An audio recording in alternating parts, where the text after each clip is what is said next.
Hello, I'm Derrek Belase, Executive Director of Connectional Ministries for the Oklahoma Annual Conference. And we're here at Canyon Camp for our cabinet retreat. We've been here for the last couple days with Bishop Merrill, meeting her and getting to talk about the Oklahoma Annual Conference.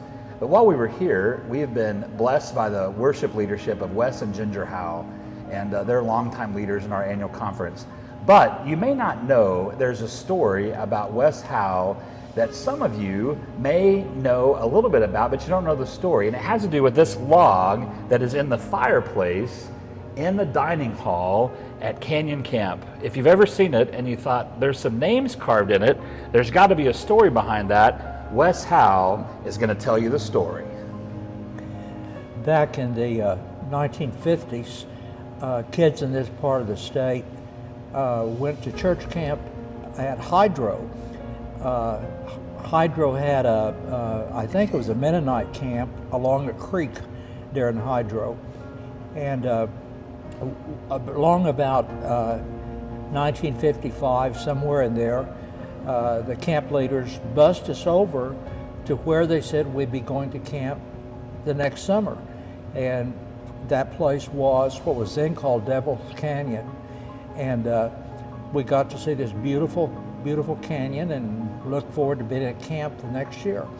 So the following year, which I think was 56, might have been 55, we came to camp, and what was here then was the present dining hall, some rudimentary cabins, swimming pool, and an open-air tabernacle where there now is an enclosed worship building. I was in cabin 6 with a bunch of other kids from western Oklahoma. Many of them were members of my friends from sub-district. Back then we had really had a lot of leadership developed in sub-districts within the district.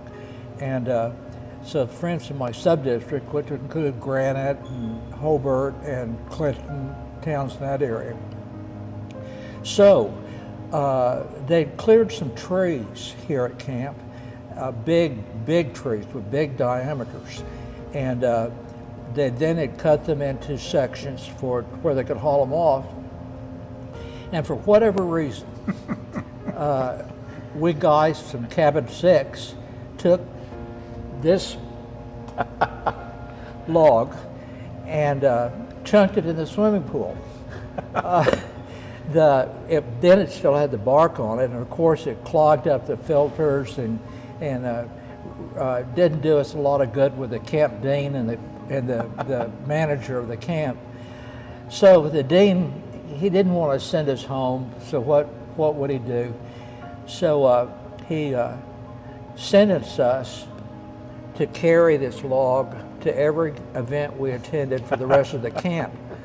So we made a person out of the log. We named the person Percival, and actually, if we were to set this log up, Percival is carved the name around the perimeter of it, and Percival went with us from our cabin to worship, to sit in a pew, to the dining room. He was just part of our camp family. Our names are carved into it, and the surprising thing now is that after all these years, this person, Percival, has been here in the fireplace at Canyon Camp for about 68 years. It's various camp managers have told me through the years that many of the guys whose names are on there have often wanted to take it home with them, but it's become part of the furniture here in the dining hall. We all turned out okay. One of the fellows is a retired veterinarian and lives real near Chapel Hill Methodist Church in Oklahoma City. One became dean of a college of business in Northeastern State, and on and on.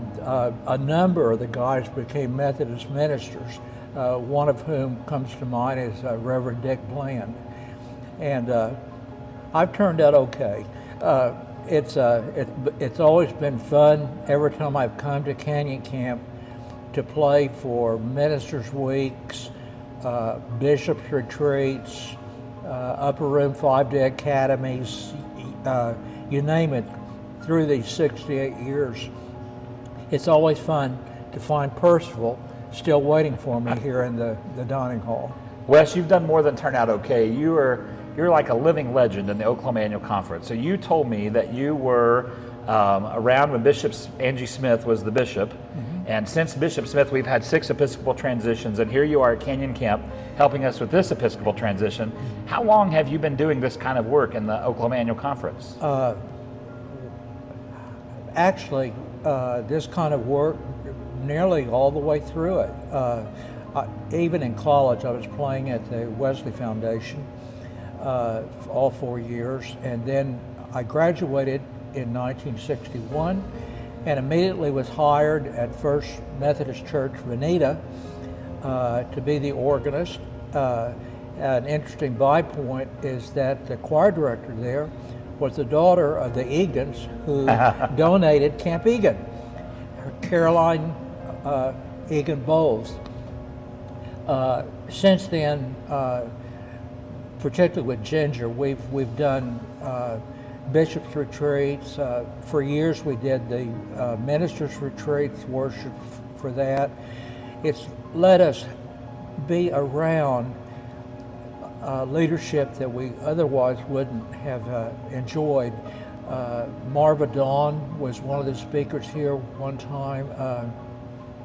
Matthew Fox, the Catholic theologian, I recall him leading the group of Methodist ministers in a naturalistic dance right outside this hall. It's been fun working with various bishops on their retreats here and at the other campgrounds. One of the fun ones was with when Bishop Hayes first became bishop. He wanted to do a round robin through all the campgrounds. And Ginger and I traveled with Bishop Hayes doing worship and leading it around. We did, back when the hymnal was new, we did workshops around the state introducing the new hymnal to congregations. The same with the Upper Room Worship Book. I've been the accompanist for many 5-day academies from the Upper Room here at Canyon Camp, and Ginger in particular served over 20 years doing being worship leader for the Upper Room 2-year academies at the San Francisco location. We also served 1 2-year term at the Eastern 2-year academy in Maryland. And now we live at Epworth Villa. We've been there 15 years. I play for weekly worship services. Ginger directs the choir, which is formerly directed by a Methodist legend, Mattie Meyer, Lester Meyer's wife. We have a choir, SATB, of about 33 people this fall. They sing a cappella, they sing accompanied, and we do repertoire that's actually that other large churches might be doing. It's a remarkable choir. I think that's about all, Derek. Well, here's the deal. If you've never had a chance to be around Wes and Ginger, they're certainly legends in our annual conference. And Wes, we owe a debt of gratitude to you for all the ways that you have served our annual conference, but we are most in debt to you for telling us the story of Percival. Yeah. Because now every time we come, we can also remember and imagine you and your buddies carrying around that big log all over this camp. Great. When you come to eat, come over and say hi to Percival.